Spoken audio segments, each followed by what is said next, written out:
Hello, fans of high quality entertainment. Isn't that a great catchphrase? A great way to introduce.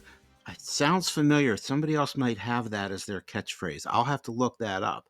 But anyway, I'm still going to say hello to fans of high quality entertainment.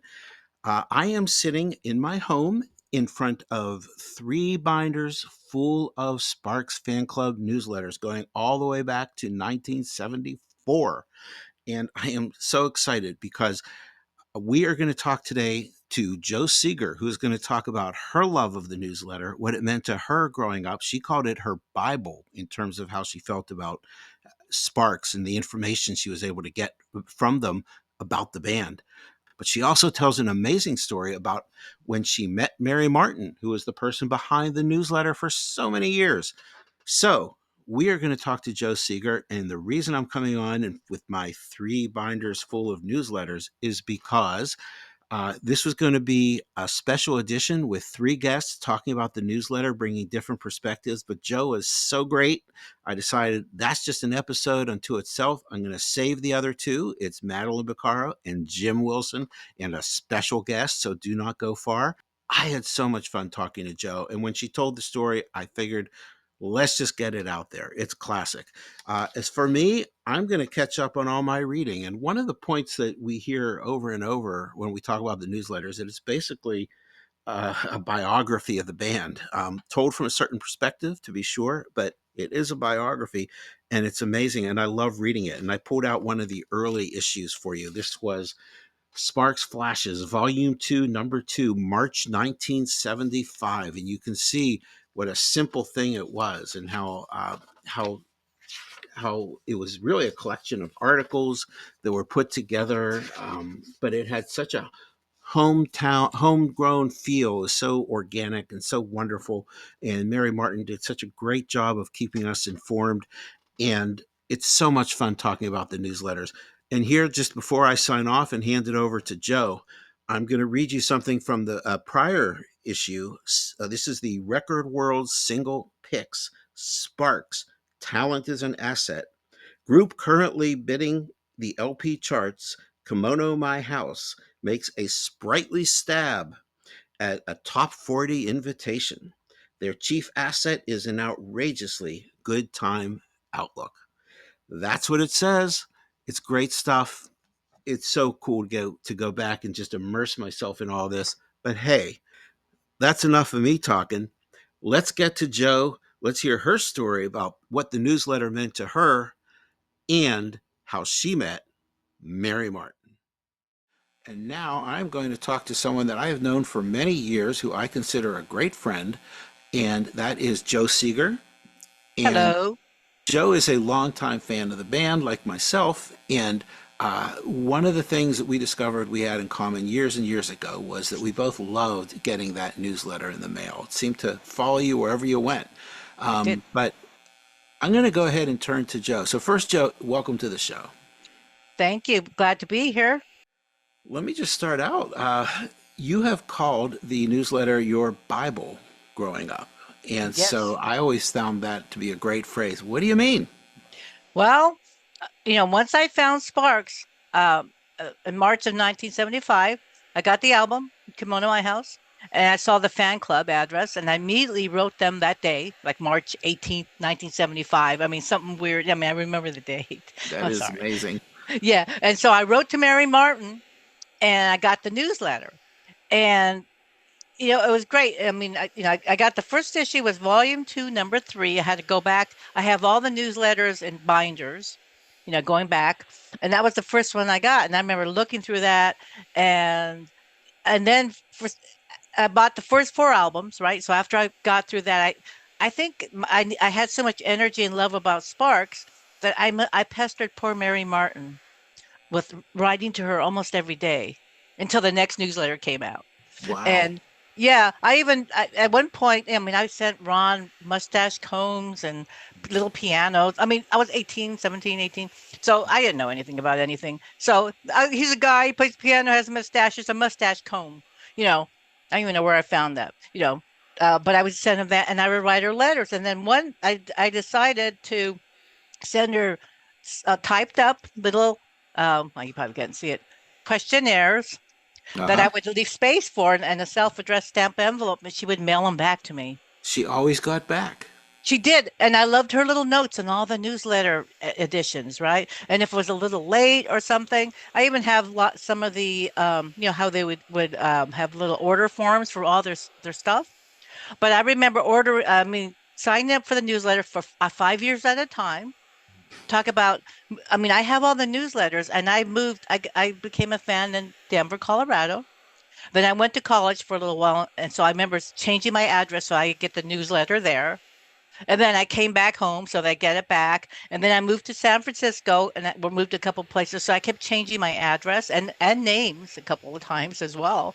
And talk about following you everywhere. So I would always, hey Mary, I moved, blah blah blah, this and that. I got married, uh, and because Ron, didn't marry me after all. So I eventually had to Ron find. was always your guy.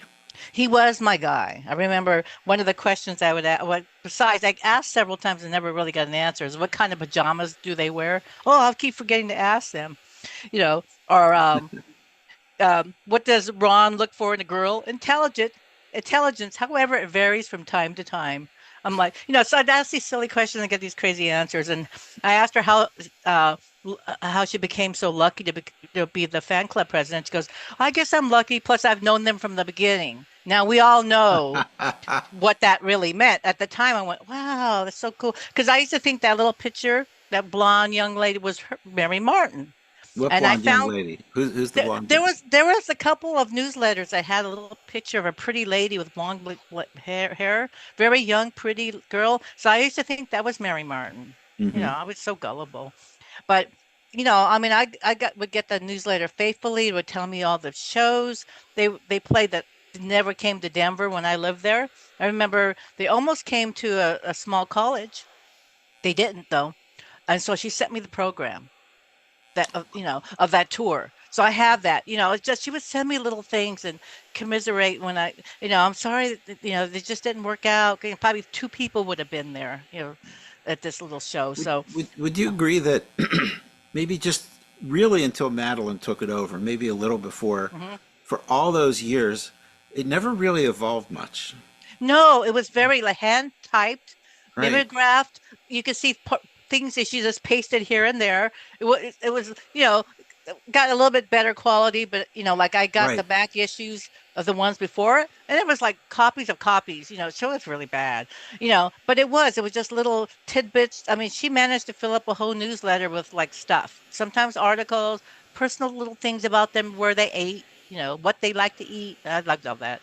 Uh, and then of course the tour and then going on about the albums. So that kind of strung it together And between and every albums. album was the best Sparks album ever. I Oh, always of got a kick course. out of that. I did that as Best Sparks, they're living their life, blah blah blah, and just some of, and I even have a recipe, like for somebody, one of their favorite things from Russell. You start looking back and you think, oh, man, I read every single line. I'm like, okay, what else? I need more.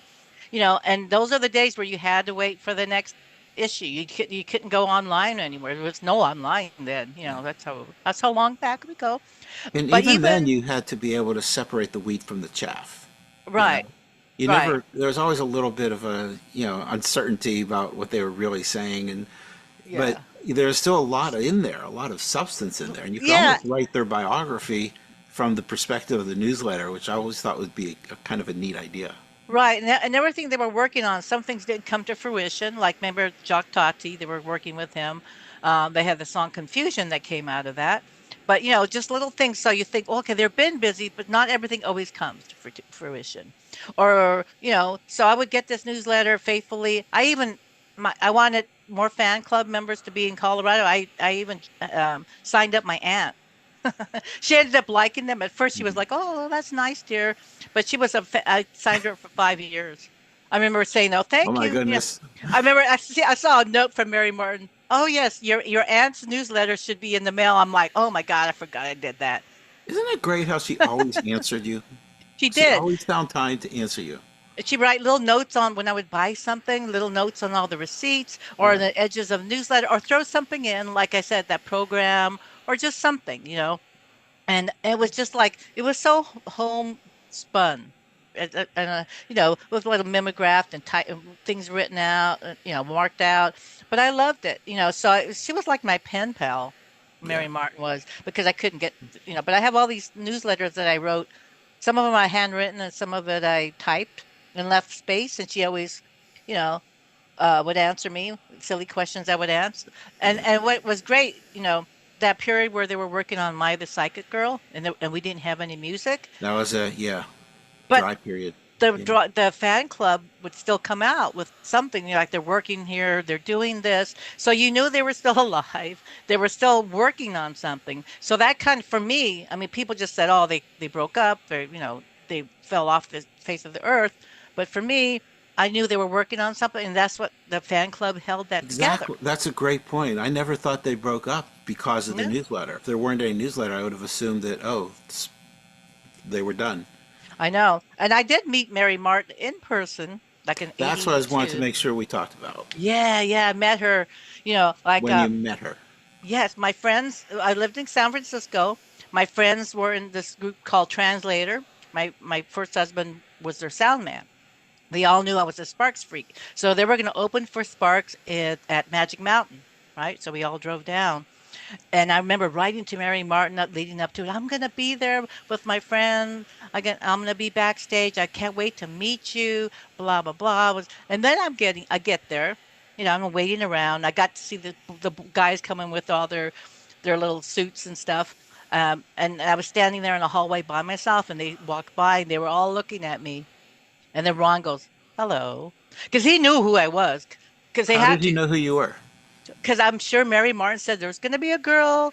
They're going to be there. She had these weird cowboy boots on, little leopard cowboy boots, I think I How old had. were you at the time? I don't know, 20s, late 20s, but in my mind, it was still a girl. And so I had written her so much that they knew I was going to be there. And I think they all kind of looked, like, who is this person? And Ron was the only one who went, hello. I was like, oh my God. And then I'm backstage watching my friends do their sound check, and this older woman comes up. And she comes up to me and she goes, You must be Joanne. I went, Yes. Oh, I just want to let you know that Mary Martin couldn't be here because she had to have root canal surgery. And I'm like, Oh, that's so bad. And then she starts talking, and I talk to her, and I realize this is the person I've been writing to. We kind of know, I mean, she knew things that I was going to say, and it's like, I'm thinking, Is she Mary Martin? And so she knew all this stuff about kind of me. And it's like if you met this person that you've been writing to for, at that time, might have been 8 years, 7 years, whatever. I got to finally see them do that. And so she said, "Oh yeah, but just enjoy the show. I just wanted to let you know." And then I saw her sitting out in the audience, and with Russell was next to her, and there was an older man too, and they were selling T-shirts and stuff. And the way they were sitting together, I said, "That's their mom. She's Mary Martin." I mean, that's when I figured it out. Why do you think she didn't want to just say, I'm Mary Martin, it's nice to meet you? I think they just had to keep up the facade of like having this, not their mom be their fan club president. Oh, okay. I mean, I'm just thinking it might be weird, like a showbiz mom type of thing. But she was not dressed glamorous at all. And the older guy too, they're kind of little frumpy, kind of, like regular, I don't know, probably younger than I am now, but when I think about it, maybe, or So my age. regular mom and pop. Yeah, and they were just hawking stuff from the fan club, and I just thought she's Mary Martin. Just the way she was, just kind of like when I'd say something, she knew things that I told Mary Martin, and so I was like, ah, and that's when I started thinking, okay, well, I'm gonna just play along, you know, It's for so the, weird. and It's so so weird. that is the Yeah. weirdest thing. I mean, I They got to never watch. really came out and said Mary Martin was our mom, did they? No, I don't think so, but we all knew that, right? Of Eventually. course. We all knew it. But as far as I know, they never definitively said our mom used to run our fan club. She went by the name Mary Martin, Maybe but it's now somewhere. Yeah. it might be somewhere, But I love that answer to her. Well, I've been there from the beginning. I'm like, now I know Right. you really were. You're the mom. But Yeah. I didn't know that at the time, and I just, but you look back at things, oh, there's little tiny clues, or They she's trying seem to to act like always be in, uh, so hesitant to reveal things about themselves. They But are. They are. I mean, yeah, that's one thing I love about them, but also drives me nuts. But I also like people that don't let you totally in, and yeah, that you just like them for who they are, not as like, oh, they're my buddies and stuff like that. They're probably a little odd. They've kind of closed off a little bit to outsiders, and sure, so. But it was interesting me watching them. I did watch them do their sound check, and I was on the side. They knew I was there, but I didn't have a camera, so I didn't right, take pictures, but I right. was very well behaved because I did not want to be thrown out Well, or absolutely. And have it reflect on my friends. So I got to watch the sound check, I got to watch the show, then they had a small after party afterwards in the little room off of the stage, and I was there watching, I was just watching. I think I went up to Ron. I wrote it down somewhere that I just said, "Hi, I've really been a fan of yours for so many, for a long time, and blah blah blah." Like really something stupid, nothing. You know, I need to have a piece of paper with something more intelligent on it, and I would have read that because so many things went through my head that just came out to like basic words like "I love you." You know, and how did he respond? he just went, "Oh, thank you." Like really like Ron. Kind of like you would think he would, based on his image. Exactly. You know, Yeah, and he exactly. was Yeah. there. He Who was there for knows a what little his while. real life is, but I know. And then he left early, and Russell stayed a little later. I remember Jane Weedland kept trying to talk to him, and he kept moving around. But I was just right. watching. Yeah. I was just watching. I didn't know who these people were, and my friends and stuff were busy packing up the truck, with the guitars Hmm. and stuff. So they were busy. So I was kind of left to my own devices, just watching. I was just trying to So, take are it in. you still? Do you still? Are you still a member? Do you still keep Yes, up I with the am. I newsletters? mean, when Madeline took over, Yeah. right, that transition, she would send me the newsletter, and I was still in the fan club, but there was a little period where, how Mary Martin would send you your 5 year uh subscription is membership is almost due, and then and you sign up. Well, they weren't keeping There's like track a at that little time. sliver of paper that was thrown in. Exactly. Right. And then I would sign up for the maximum. Like I had faith that we all will be around for 5 years, I guess. But Yeah. yeah, but this is great. So, Joe, thank you so much. This You're was a lot of fun. welcome. Yeah. I'm glad to do it again sometime, but thank you for asking. All right. We'll talk to you all later. All right, Sparks rules.